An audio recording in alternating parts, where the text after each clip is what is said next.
I think you can start the presentation, Dr. Chu. So who are there? Who are absent? I think Jay is here, Ken is here, and undergraduate students are here. Donald is not here, but Donald asked me to record it. He is taking exam, so he cannot attend. And the Artie is in India, so she cannot attend. Okay. So good. Yeah, let me start. Okay. First is every student should have a very clear picture about the target. First is if the target is a single atom, then you figure out the size of the atom is in angstrom, in the order of angstrom. And while the size of the nuclei, it is in the order of femtometer. So there were so many order of magnitude different. Therefore, you can think about the atom as a very tiny center with an electron cloud or electron shell. And then now you are shooting this atom with an ion. Ion is also a nuclei, and or it's a helium, or it could be a helium with singly charged, or helium could be totally no electron, or it could be proton. Or it could be a carbon. If the carbon, they may carry electrons. So now you have these bullets hitting this atom. So what happens is the bullets most likely going to miss the nuclei, because nuclei is really very, very tiny, 10 to the minus 15 meter size. And mostly this ion beam will be interacting with the electron, will be interacting with electron clouds. Now you have a target. The target is many, many atoms. The atoms were separated by the angstrom level because they cannot squeeze too close together. So this ion beam, a single particle, will enter. You will see mostly electrons. It seldom sees the nuclei. Occasionally, they get closer to the nuclei. They will deflect due to the positive charge interaction. So most of the interaction with the nuclei is really also may change the incident angle, may change the angle of this one, deflect a little bit. So this is what happened. And now, so this ion is mostly traversing in the electron cloud, and the electrons are negative. Ion is positive. Therefore, there's a Coulomb interaction. So most likely, some of the electron going to be following the nuclei and also moving forward a little bit. So this interaction has a very, very little momentum change because electrons just too light, but the nuclei ion are very heavy. So it doesn't change the direction. So this energy loss is called electronic energy loss. This electronic energy loss is mostly like a friction, just like a bullet travel in the air. So the air will slow down the bullets. So this is a slow down in process. And this is the most important slowing down process. So we call electronic collision. Occasionally, as I mentioned, the ion getting close to the nuclei. So the nuclei being heavy and the ion being also heavy. Therefore, there's a momentum exchange, momentum transfer. So this way, the particle change direction, and nuclei could also be displaced. So this is causing the radiation damage. This is only happen mostly at very low energy. At very high energy, it just go just right passing through. So go to the next page, please. Okay, on this page, on the left-hand side, on the left-hand side is really talking about the general concept of energy loss. I expect students read this chapter before you attending this one, and therefore I'm going to go through the chapter pretty fast, but only slow down in some very critical concept, which I want to emphasize. For example, on the right-hand side here, talking about the electronic energy loss and ionization. So the ionization means what? Means an atom have a shell electron, inner shell, outer shell, and very outer shell. And the ionization of the by the ion passing through this atom, the electrons tend to be kidnapped by the ion, so run away from it. Now your target become ionized. So this is ionization. So the ionization is a major part of the energy loss, because if you want to ionize the inner shell electron, it takes lots of energy. A lot means a keV level. So this is really ion-induced X-ray. Once you have an inner shell electron missing, the outer shell electron comes in, and then that's the ion-induced X-ray. Okay, if you have the outer shell electron, then it's an ionization. So to ionize an atom, they have all different energy levels and so on.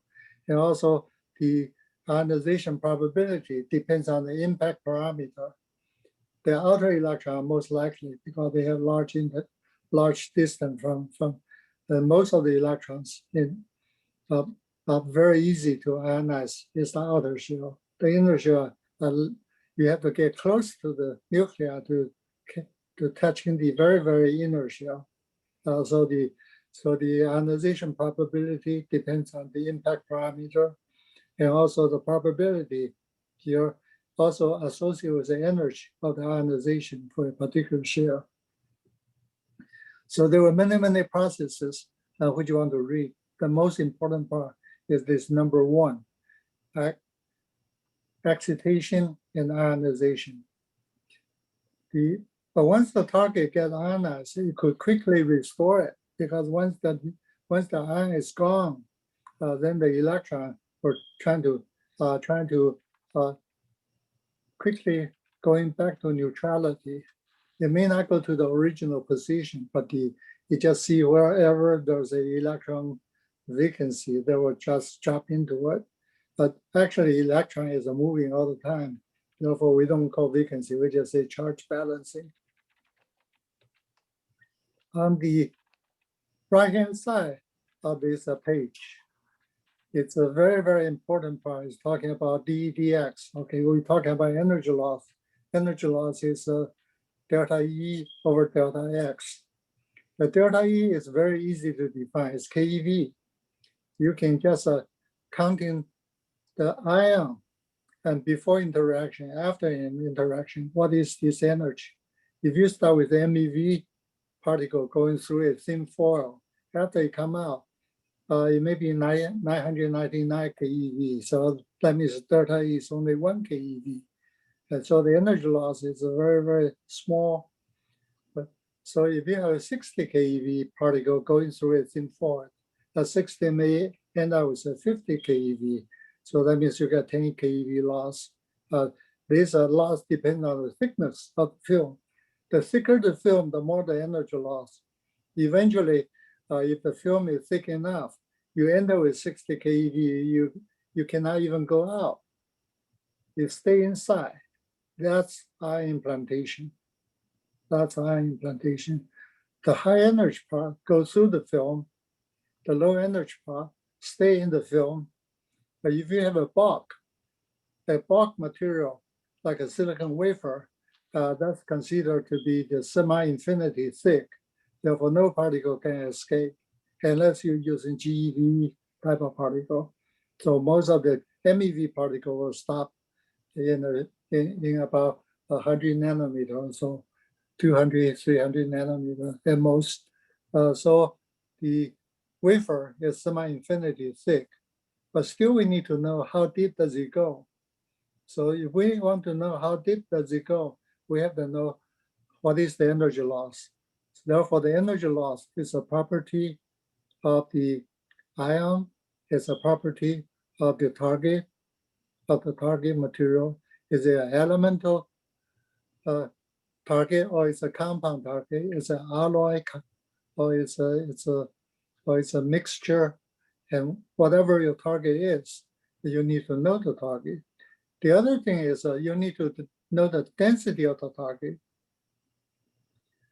It could be very solid, packed like a diamond, like a gold. It could be spongy, like a steel wool, or it could be like a spongy, like a nanotube. Okay, so the density is also important. On the right-hand side, I have the equation 2.22. Okay, 2.22 is all different units, different conventional units frequently used for DEDX, for energy loss. The first item, DEDX, straightforward. And therefore the numerator is the electron volts, or MeV is the energy. For the numerator is the thickness, angstrom, centimeter, micrometer, nanometer, and so on. So it's strictly it's energy divided by distance, divided by distance.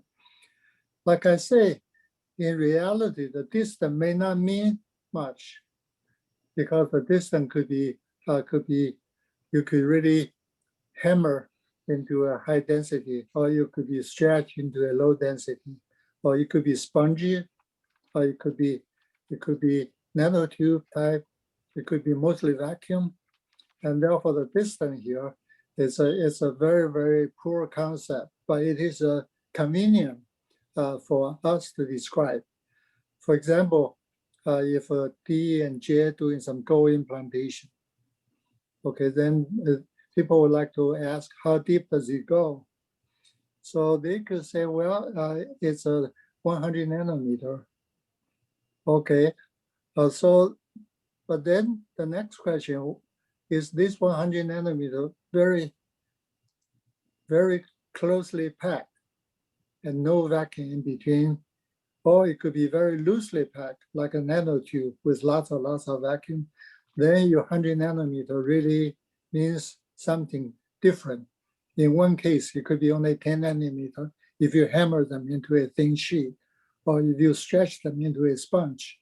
So that the 10 nanometer could become 1 micron, could become 1 micron. Therefore, if he answer you, the implantation depth is 1 micron, then you still say, well, a 1 micron sponge or 1 micron heavily punched. Therefore, the density always involved. And this will go back into the next line. If density involved, why not just put dE over rho dx? Rho is the density. The density times dx. The density is in the units of the gram per centimeter cube. But once that times delta x become gram per square centimeter, or microgram per square centimeter. So the microgram per square centimeter end up to be how heavy per unit area. So this is indicating whether the film is heavily hammered into a thin, densely packed, or is a loosely packed, like a sponge. So the second line is very, very important in convenient units. But in the experimental world, we quite frequently using these units, all the top units, if we know that, if we give the density. So the first two lines are very useful to describe the energy loss. The next line, E over N dx, well, this N here is defined in the previous equation. The equation above is N equal to N0 rho divided by mass number. So the N0 is Avogadro's number. Rho is the density. M is the mass number. So the mass number, for example, the carbon has a mass 12.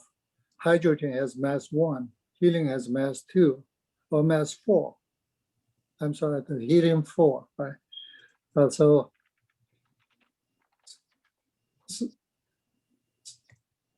the hydrogen have mass 1. So this M1, so M is really the mass number. So this equation, if you really put in the Avogadro's number, put in the mass number, and put on the real density, so what you end up is the number of atoms per square centimeter. Number of atoms per square centimeter. So this is a very good way to describe thickness. So, for example, if I told you we have 5,000 atoms per square centimeter, then you can really imagine 5,000 atoms, you pile them up in 1 centimeter, how thick this 5,000 atoms going to be occupied. So that's a good way to describe thickness. Particularly, this is an extremely good useful units for theory, because in theory, all we care is what is the atomic mass of our sample, what atom are we talking about? If we are talking about carbon-12, okay, then you know how many atoms, how many nuclei per carbon-12, how many electrons in carbon-12, and therefore the whole thing becomes very, very good. And also one can easily try to convert in with a different nuclear table and so on. So therefore we talk about the same thing. We don't care about the density. Therefore a sponge could be as stopping as a thin sheet, as long as they have the same number of atoms, same kind of atoms per square centimeter. Okay, so I spent lots of time trying to talk about equation 221 and 222 is because this is the first foundation you want to really establish yourself. You say, okay, when we talk about energy loss, what are we talking about? Experimentally, we're talking about the first two terms, dE dx or dE rho x. Theoretically, we talk about dE over n dx. And dE over n dx is really the foundation with all kind of nuclear data, nuclear table, and so on. So when you're doing the nuclear data and table, so on, you always start with the last line. But once the density is known, you gradually get into the real world, go to the second line and also first line. All right, so we will roll this page down to the, we will get into the next page. Okay, next page. I want to emphasize on this figure 1. The figure 1 here is really giving you the proton energy and also the stopping cross-section of proton. By the way, the stopping cross-section here, we call epsilon. This is already into the units EV per centimeter square, because the number of atoms is a pure number. It doesn't have units. Therefore, in the previous page, we talked about the most fundamental units is n. It is really dE over n dx. So dE over n dx. So now n has the units of 1 per square centimeter. Therefore, on the y-axis here, we have a stopping cross-section, dE over n dx. We abbreviate that into a Greek letter epsilon. So epsilon here is giving that. This is a logarithm plot. Therefore, it starts from 10 to the minus 17, minus 16, minus 15, and minus 13 electron volts per number of atoms per centimeter square. So this is a dE dx. Then also along the y-axis is stopping cross-section. Along the x-axis is the proton energy in MeV. So now you look at it, it starts from 10 to minus 3 MeV. So that's a 1 keV, the 10 keV, 100 keV, then 1 MeV, and then 10 MeV, and the 100 MeV, and then 1000 MeV, so that's GeV and also 10 GeV scale. So this is really a measurement. I'm sorry, it's really a calculation and so on to obtain this curve. I also went through calculation using some method, which I will describe later to obtain that. So what you're looking at here is the electronic stopping, and the mostly electronic stopping. The nuclear stopping become important down into the KeV region. Therefore, on the very, very low energy region, there are KeV contribution, but mostly the KeV part is very, very little. Therefore, we can ignore it. This curve is very, very funny. You will go up, and then you will drop, then you will go up again. So those are some of the effects, which is called the shear correction effects, the Firsoff correction effect, the density correction, relativistic effect, and so on. I will not go into detail, but just want to let you know the complexity is there. And if you want to read the text, I hope you already read the text. So they will indicate in different region and different things. But now, if you look at our experiment, so in our experiment, most likely we were using a proton beam is 1 MeV, or maybe sometimes going to 10 MeV. So that's still a very small region. Or we go into the 100 keV, or go into the 50 keV, and so on. So we were really talking about near the shear correction, near the top of this one, and near the top of the mountain, just a little bit of shoulder portion. And so that's all the region we were doing it. And also, this is also the most important region in our ion implantation world. And now for the very high energy part, it's you leave it for the people working in Geneva, in CERN, also in the atomic, in the collision of the very, very heavy ion to producing elementary particle part. That's very high energy. The very low energy part is important. It's important. For example, if Dr. Key Chen is doing the experiment and on the radiation damage of hydrogen in nuclear material, and the damage part eventually down to zero energy because the particle will start with a 60 keV or 100 keV, but once you go in, slow down until it becomes zero. Therefore, the low energy part is good for radiation damage for part of the world. And therefore, most likely, our experiment were interested in the left half. I'm talking about half. We'll be using MeV as the center part. The left portion of the figure 1 is most of the experimental region we're going to work about. Let me go into the lower portion of the figure 2. The lower portion of this page. Once you reach into figure 2, you will see the first. Let's talk about solid curve.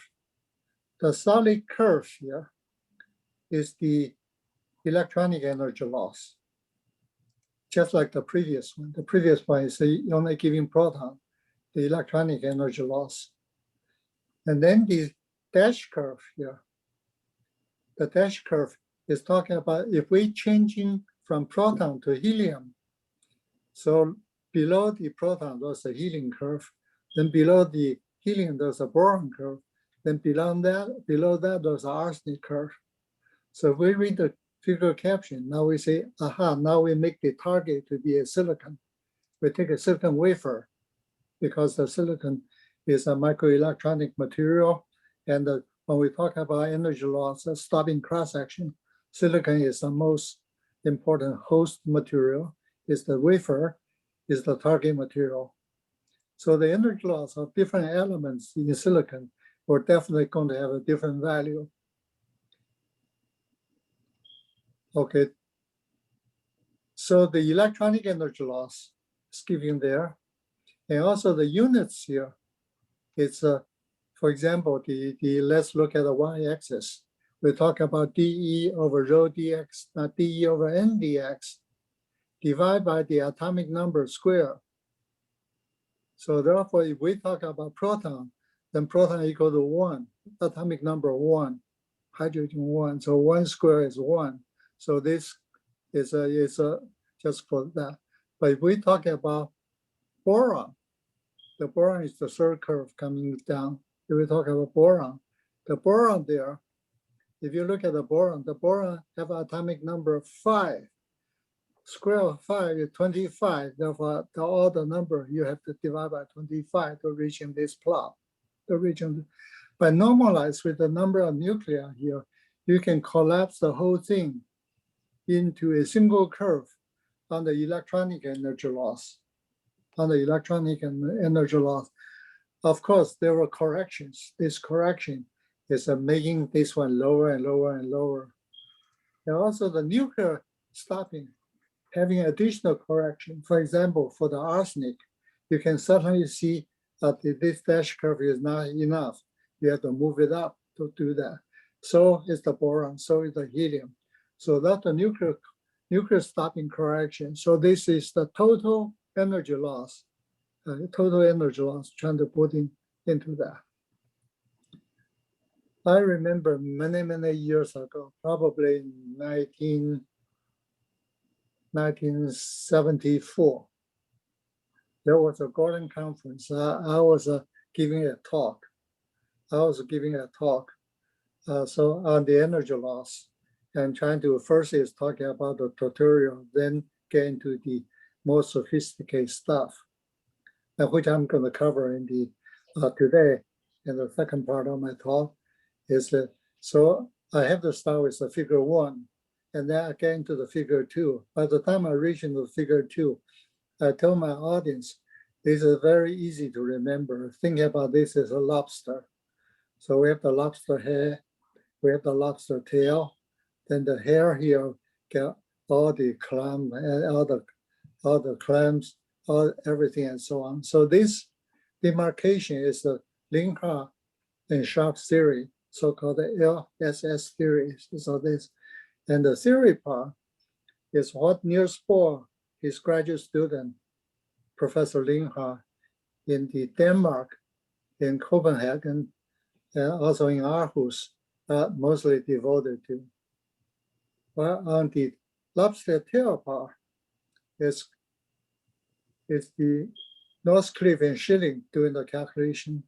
And then the good part of the central part is exactly what we need. And also the theory part is so immature, at least during the time I was a graduate student. So therefore, most of my study will be dedicated to the theory about this peak area and also about the elemental dependence. At that time, I'm only doing the helium and also doing the changing of the changing of the targets and so on. So let me get to the next page. Okay, in these few pages, they talk about the complication, about the scattering, about energy loss, about the conversion, about the momentum transfer, and so on. So I'll skip to the next page.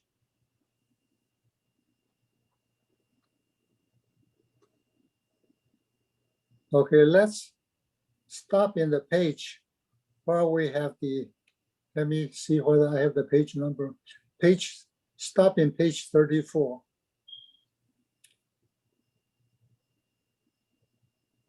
On the page 34, there's a long equation. This is equation 2.3.19. The bottom of the left column, the left side. There's a last equation on this page. This is probably the most important equation in energy loss. Energy loss. Of course, this equation is dedicated to high energy. The low energy part, you have to go into Linhart. I'm talking about Copenhagen, Aarhus, Denmark. The Danish start with Niels Bohr and then the Linhart. They dedicate to low energy, but the high energy part, like North Cliff and Schilling, and also the Hans Bethe, and so on. But on this equation is the most important equation. So in the equation here, I want to emphasize that on the left-hand side of the equation is energy loss, 1 over n d dx. I'm talking about the energy loss in the theoretical units is or we call it epsilon. So there's a 1 over n dx, or dE over n dx, equal to 4 times z1 squared and z2 e to the 4th power divided by mv squared times logarithm 2 mv squared over I. Then times the big bracket.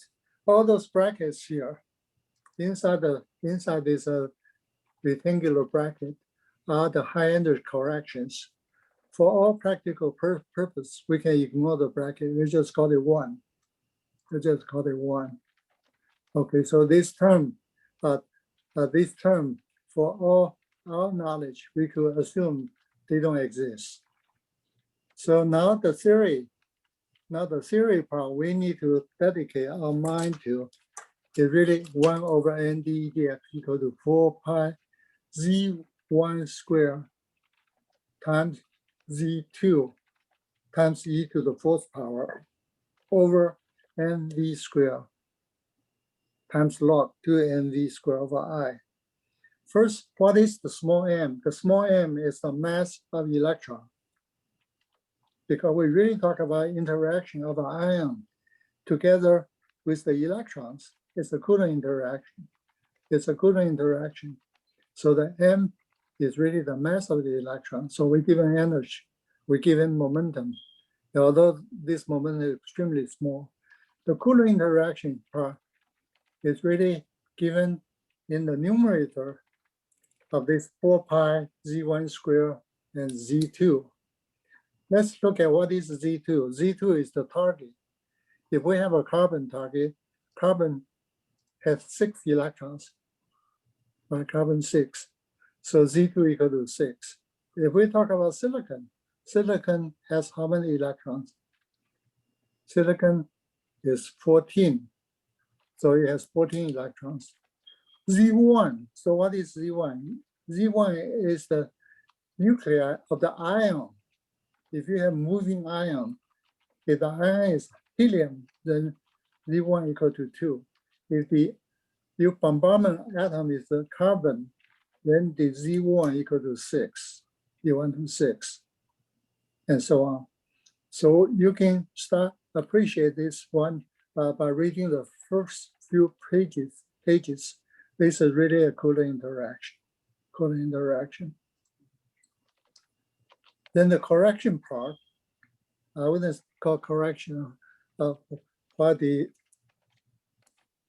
one concept is when the ion moving toward a nuclear, not toward nuclear, toward an atom, it most likely will ionize the outer shell electron, because first it's loosely bound, and a little bit of attraction will try to kidnap this electron, move it away. So if the electron getting into the middle level, getting inside, it becomes more and more difficult and more difficult. Therefore, there is an ionization energy. That's called ionization energy. It's I prime, I. Okay. The I for the outer shell is very, very low. Electron volts, or fraction of electron volts. For hydrogen, it's only 1 eV-ish. Okay. Then for sodium, it's even less than that. For cesium, it's almost zero. This is why we're using cesium, trying to use this as an electron source. trying to generate a negative ion in our ion source. Because cesium is a closed shell, xenon closed shell. I believe it's xenon. It could be krypton. And then plus one extra electron. That one extra electron is sticking way out, far away from the nucleus. Doesn't feel much about the existence of the nucleus. Therefore, any disturbance on the outside, the electron is gone.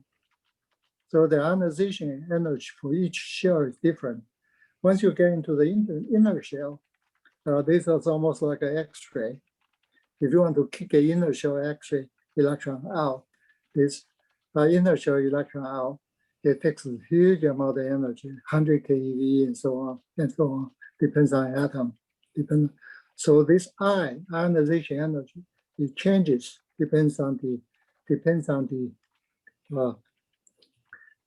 location of the electron and so on. The I in this equation, 2.3.19, is called the mean ionization. Mean ionization. So ionization, like I described earlier, it depends on location, depends on electron, depends on the energy of the ionization energy.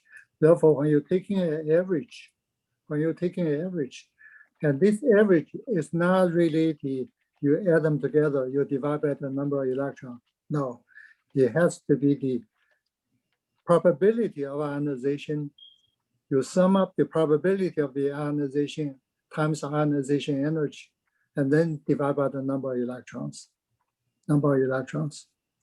So it really is it's not a single number, but it's a number which is really taking care of what is the element, what is the target element we're talking about, and then the next question, then how many electrons they have, what is the mean, and so on. So it's a calculation of that. So now we try to concentrate our thinking about, if I know the I, and then the whole story becomes very simple. Because if you look at the equation, logarithm 2 mass of the electron, okay, I have not talked about V. This is the velocity of the ion. You're sending an ion into a target, it has an energy, it has a velocity. So the velocity of the ion is going to be different. The velocity of the ion is different. But this is for a fixed velocity, you have a fixed d dx. When you change the velocity, the d dx also changes. Now, if you look at this equation, the velocity of the ion will occupy two places. One is in the denominator of this Coulomb term. One is inside the log in the numerator part, with the ionization is in the denominator part. Therefore, you could say, if I increase the velocity, is the d dx increase or decrease? I don't know. If you look at the if you look at the multiplier in front of the log, you will say increase the velocity, going to decrease the stopping power. Sure, that's obvious. How about inside the log? If you increase the velocity, it's going to increase. Therefore, decrease and increase, therefore, this become not able to define right away. Let's turn to the previous page. Dee, could you move the view graph to the previous page? Then 33, right? I'm sorry, in the 28. 28. Right. Okay, in the 28 here, let me get back to this, get back to the either figure 1 and figure 2. We will say at the given location here, at a given proton energy, then the stopping power become maximum. Remember, I was talking about the velocity in the energy loss equation, in the beta block equation, or in the Schilling's equation. there we will say if you increase the velocity, then if you increase the velocity from here, then inside the logarithm term, now the outside the logarithm term, the first part will reduce the energy loss. But if you also go into this part, then the logarithm term and therefore there is a maximum. I wouldn't say maximum. There's a maximum dx, and at this location, the velocity is the optimum velocity. Optimum velocity. That means we're really talking about this equation, which in the following pages on this equation is the balancing outside the logarithm, inside the logarithm. These two terms. There's an optimum velocity. This optimum velocity happen to be right here, and this will give the maximum stopping power. Maximum stopping power. So what is the name of this velocity? The name of the velocity is Bohr velocity. Okay, this Niels Bohr define the velocity. You see, if I have a moving ion, if the moving ion is at a velocity which is Bohr velocity, my name is Bohr, so Bohr velocity, if this is happen to be this velocity, and then the energy loss become maximal. Lower than that, it drops. Higher than that, it also drops, but it drops for different reasons.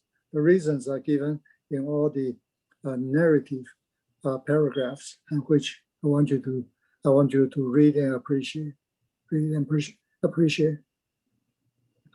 All right, let's go back to the page 34, I believe.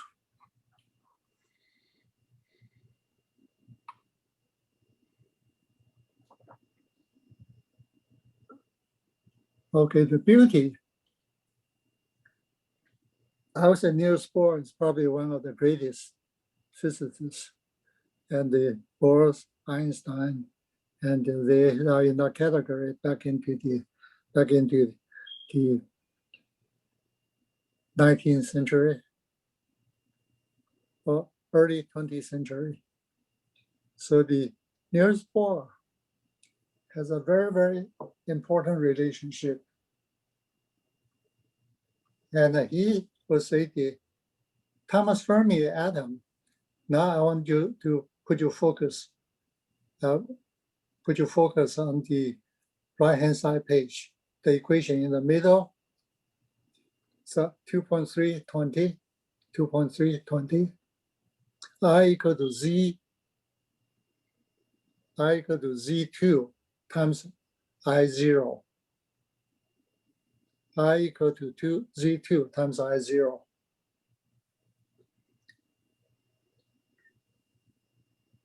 So you probably feel it's well, why Dr. Chu spent almost 10 or 20 minutes on such a simple equation? On the other hand, he just skipped all the paragraph quickly. Because the paragraph, I want you to read and appreciate, but the emphasized and deep understanding of the equation here is very, very important for your physical concept. So let's tell you how great Thomas Bohr is. Okay, he just simply write down this equation, I equal to Z2 times I0.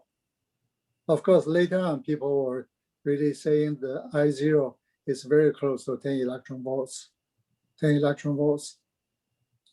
So what this equation means, this means the mean ionization here, it really depends on number of electrons in the target. If we're talking about carbon-6 has 6 electrons, and therefore it will slow down the implantation, will slow down the ion by this much. But if we talk about silicon has 14 electrons, therefore it will slow down more, because the slowing down is the friction. The friction depends on the number of electrons. If you are traveling in the target here, if you see more electrons, you get more slowdown. Therefore, the slowdown is really a counting of electrons. Now, he said, well, if we are counting electrons, all the elements, we have 100 elements. Therefore, this Z2 will be really start from 1 to 100. And therefore, I can approximate by the average, there's the average energy. The average energy is I0. I0. Later on, the people say I0 equal to 10 eV, or at that time, or probably based on the spectrometer, based on the light, and so on. He figured out, he come up with maybe trying to kidnap one electron or take about 10 eV. Of course, the other electron takes fraction of eV, while inner electron takes keV. Therefore, if you take off all the probability and also sum them up, they're roughly 10 eV. Therefore, he defined a mean ionization I equal to atomic number times 10 eV. Okay, then part of my postdoctoral work, or even during the dissertation work, is trying to verify these equations. You will say, how could somebody spend 3 years trying to read this equation, think and trying to work on this equation for 3 years? And this is roughly what I've done. That's first is now let me digress about what I have done.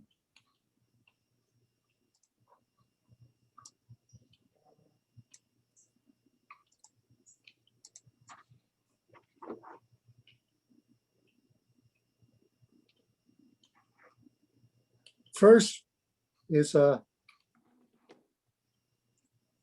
I measure energy loss. I measure energy loss. So the energy loss measurement I've been doing is following the, let me see.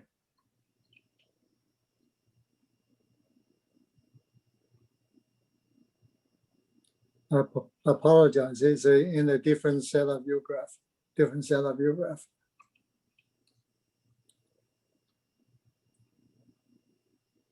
Different set of view graph.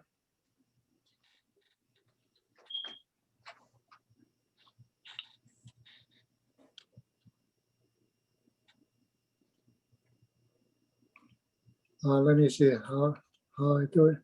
Okay, let me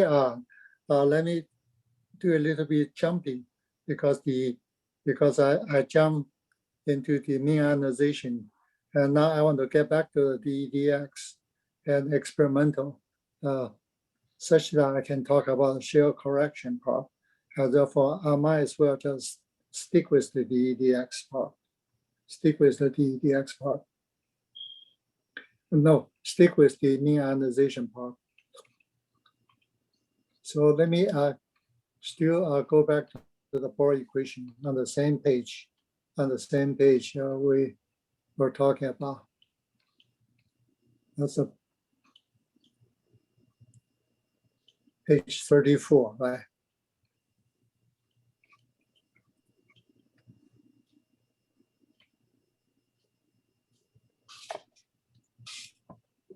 Okay. Sorry, could you move to 36, page 36?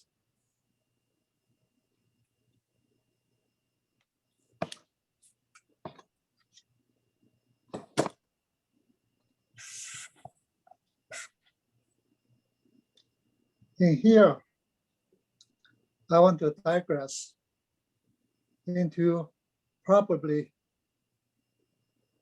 one of my best paper, if it's not the best paper. And this paper is written by me 1972. Okay, my page 36 right there. Okay, the figure right here. So if you read the figure caption, is I calculate the mean excitation energy by Linhart and Sharp's theory with a Hartree-Fock-Slater charge distribution.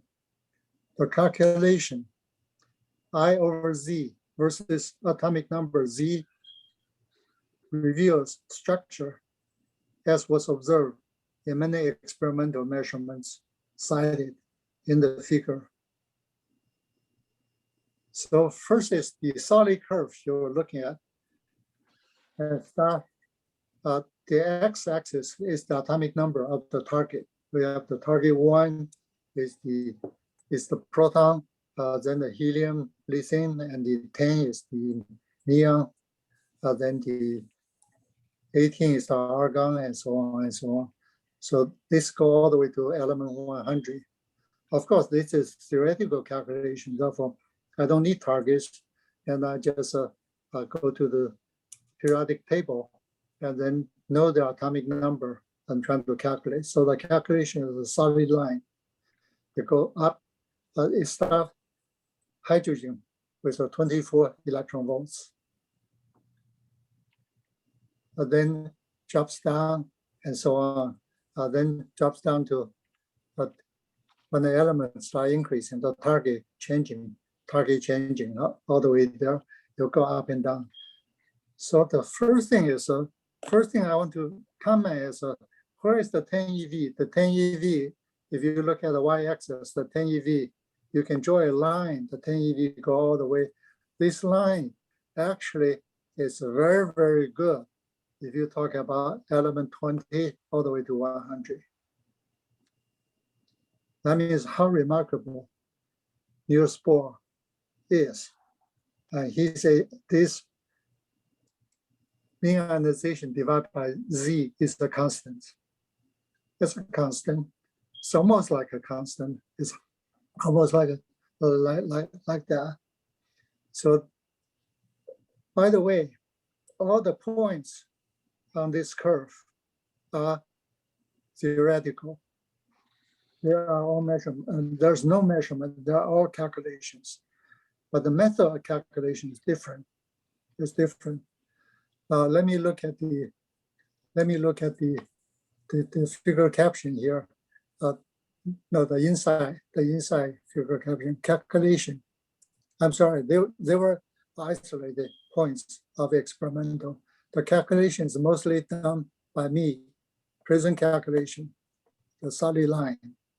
The next is a Linhart and Schaaf's calculation. It's a really point with a circle around. Okay, with a circle around. Those two are the most important one. The other some isolated points. First, let me describe how Linhart and Schaaf calculate. Linhart and Schaaf calculate is based on the atomic model. You take an atom. He will say, for example, if let me just take a silicon 14. The silicon 14? No, silicon 28, right? Silicon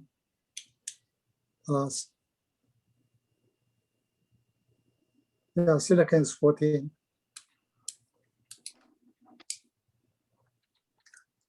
So it has 14 electrons. The 14 electrons, you have inner shell. You also have the next shell. They have the outer shell. So it has a shell structure. And therefore, Linhart, what he did is he took the inner shell and moved the inner shell electron into the middle shell. Then with knowing the energy difference, so that's a delta E, and knowing the probability, so he calculated the probability and also for this change. And also ionization. If you ionize the inner shell to the infinity, then what is the fixed energy? Then what is the probability? So the probability can be calculated based on quantum mechanics. And also the energy is also calculated by quantum mechanics. And therefore he sum up the total energy, ionization, excitation, ionization, and then when he finished all the sum, all the probability of the total energy, then he divided by the number of electrons, then he will get a number. But his professor, Professor Bohr, Professor Linhart's teacher, said that number should be 10.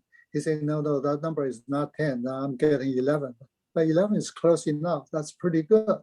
That's pretty good. Okay, so he got a point. But in order to calculate that, it took roughly 3 months.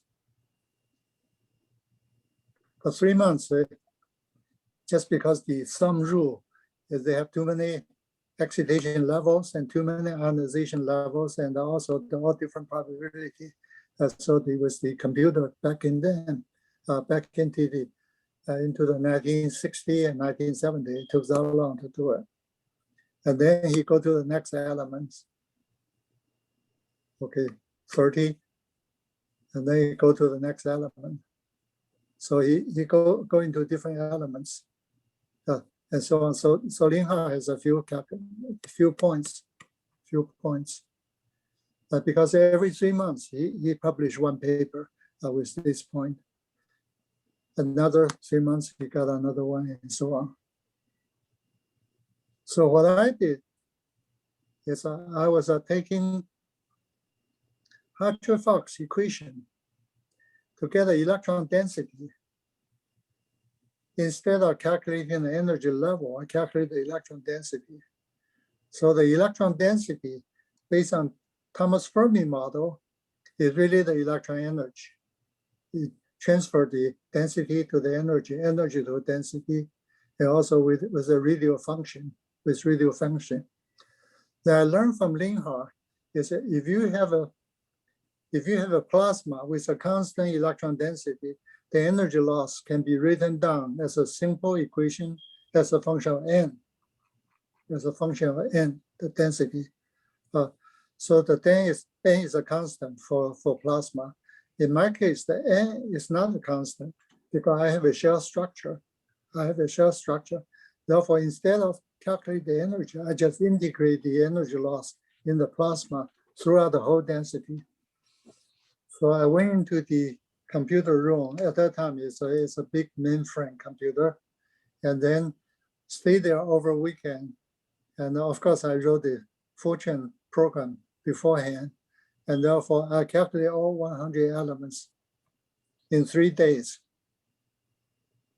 So just think about the efficiency. 1 point, 3 months, 100 points, 3 days. Okay, so I published this paper. At that time, my professor really doesn't believe it could be so accurate. But once I put on all the points here, it's so accurate. So now the mean ionization, most important paper is this one. Because it's fast, because it covers every element. Also indicating how great the Bohr is. He has a straight line 10 eV and so on. Of course, the 10 eV was verified later on by several experimental points.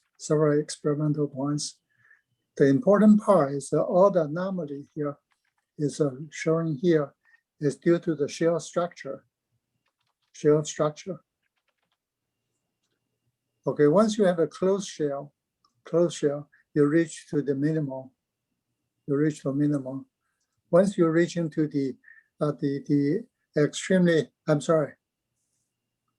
once you have closed shell, you get large ionization, very difficult to ionize. You get a larger number, so on. And so I would really encourage the student trying to read this paper, 1972, and you can get into the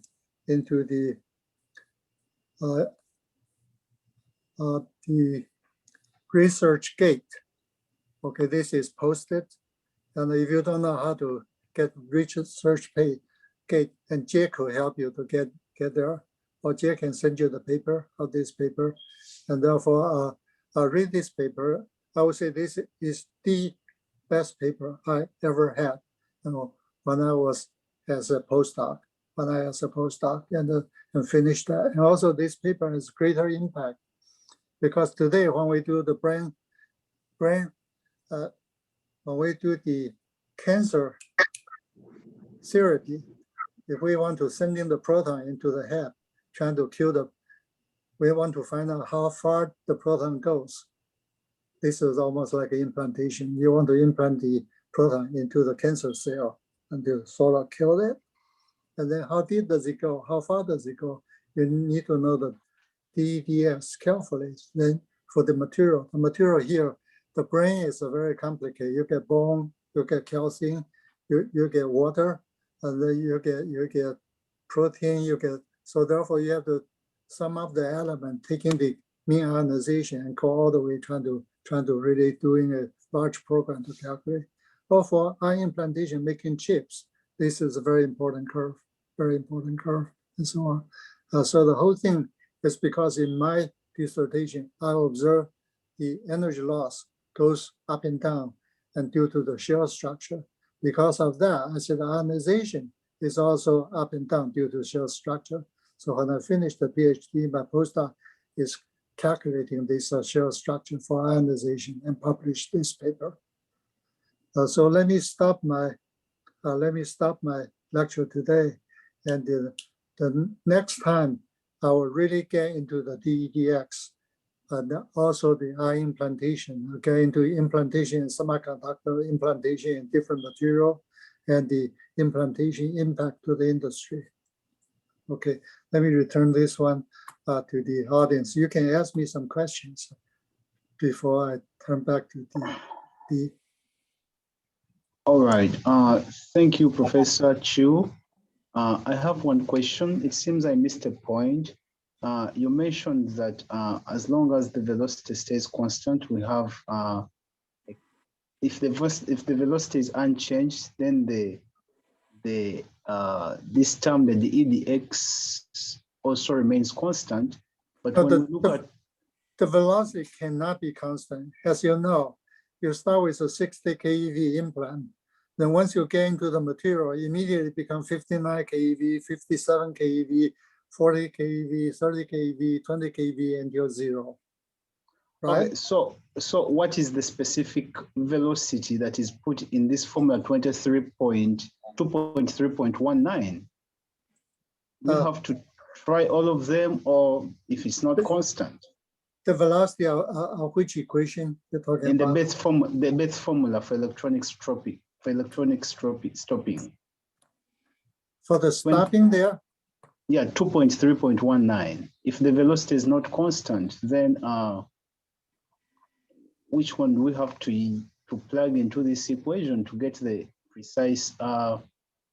You do one, you get a number, then you change the velocity, you get another number. Finally, you get a spreadsheet.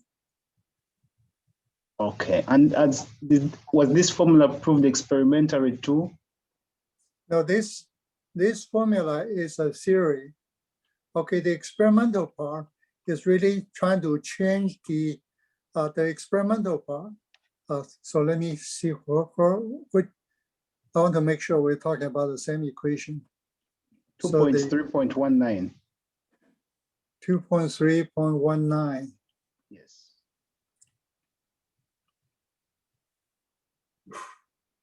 Okay. First is everything is known at the beginning, except the velocity here is the variable. Okay. Mm-hmm. Yes. Because the velocity of light, the relativity, everything here is so V is the only variable. Therefore, you go ahead, you're changing the V, then you calculate energy loss. So you get an energy loss table. Energy loss as a function of velocity. That table is the working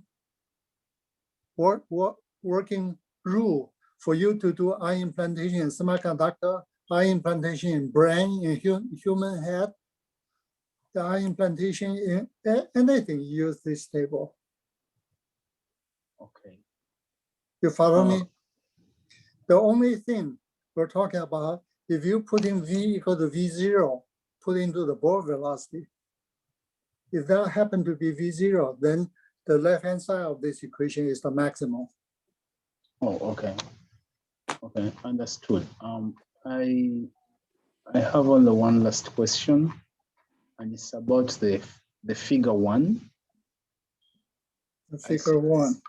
Yeah, figure 1. It shows a peak, and they mentioned that the peak is due to photon. They said it is photon radiation, but I'm wondering. This is figure 1. Yes, figure 1. Okay. So what Yeah, was they mentioned that the peak is due to photon radiation and I think Bremsstrahlung. But I'm wondering, don't we have photon radiation at all energy peaks, No. at all energy range, at all energy quantities? No. So could you repeat what you say? Photon? They mentioned that the peak Okay, is first is due to photon emission no. Bremsstrahlung. No. Never. I never say that. No, Never I say just that. read I just read it, Professor. Okay.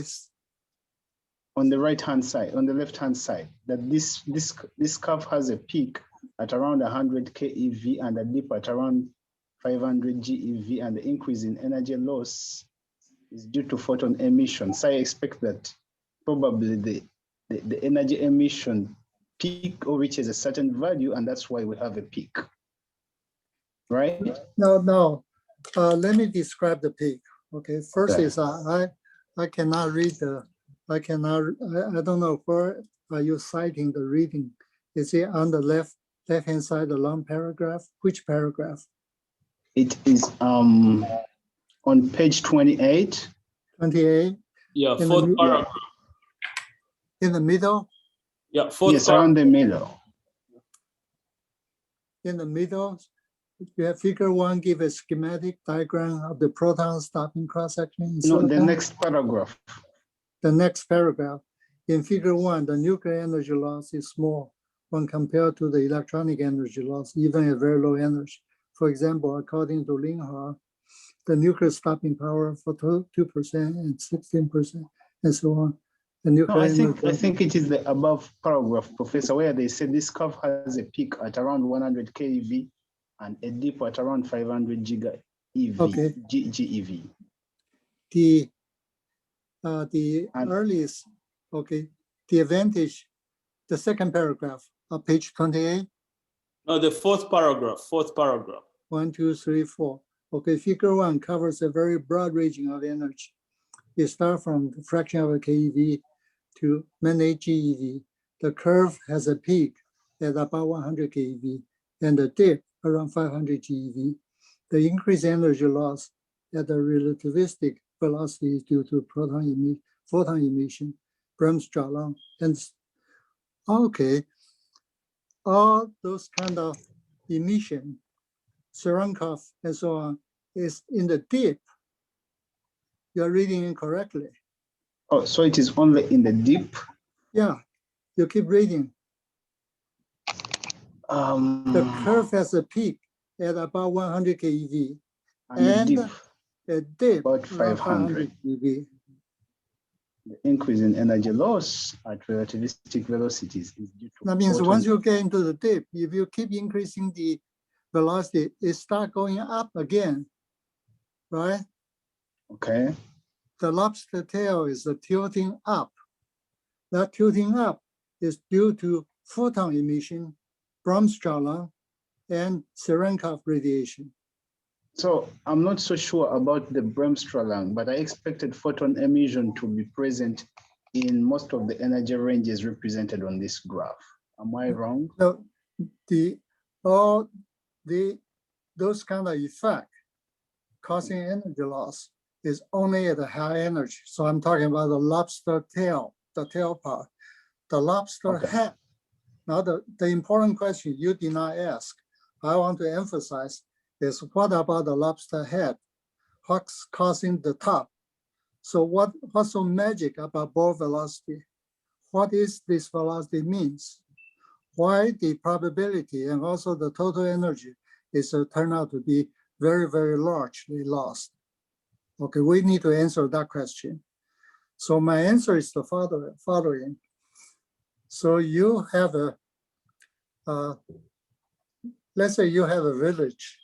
This village has a center, and there were lots of kids were running around the center. The center is running around the center.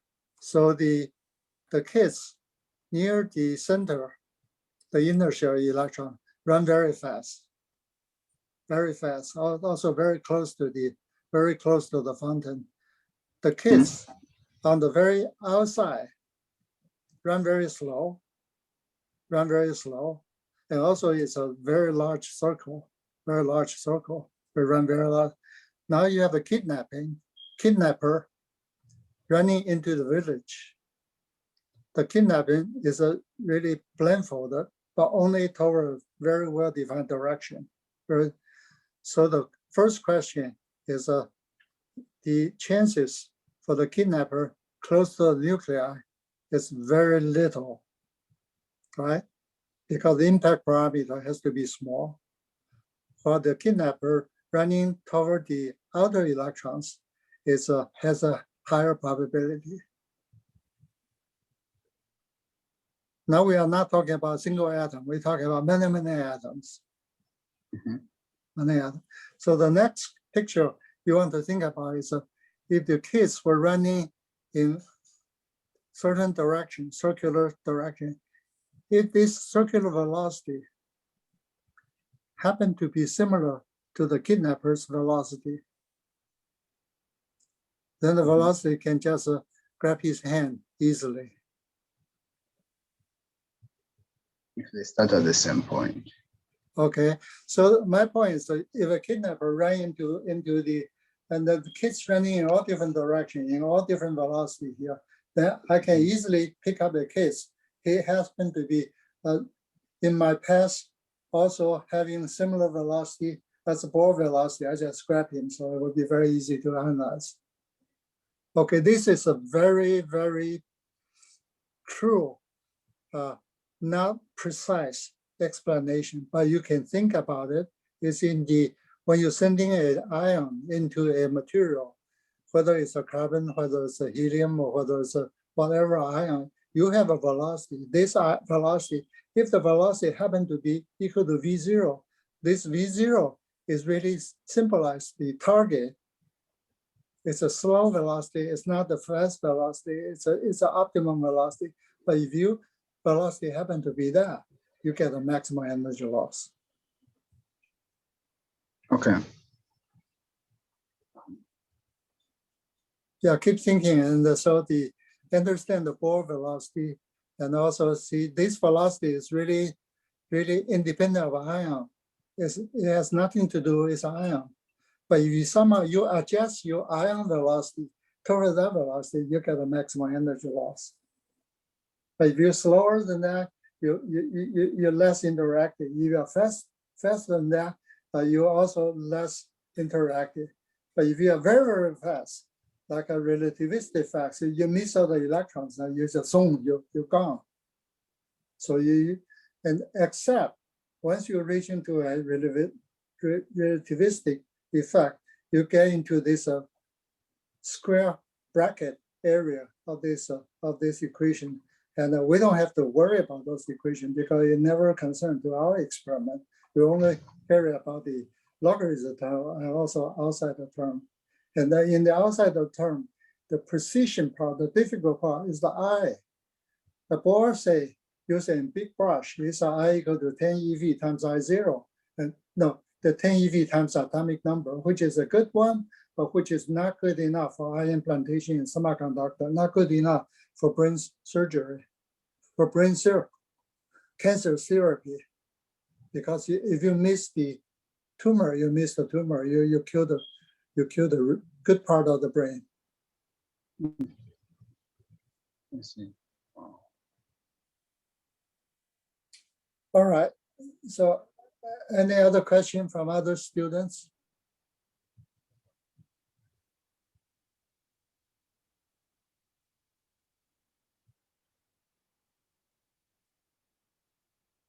Okay, if no more, there's no more questions, let thank Dr. Chu for his presentation.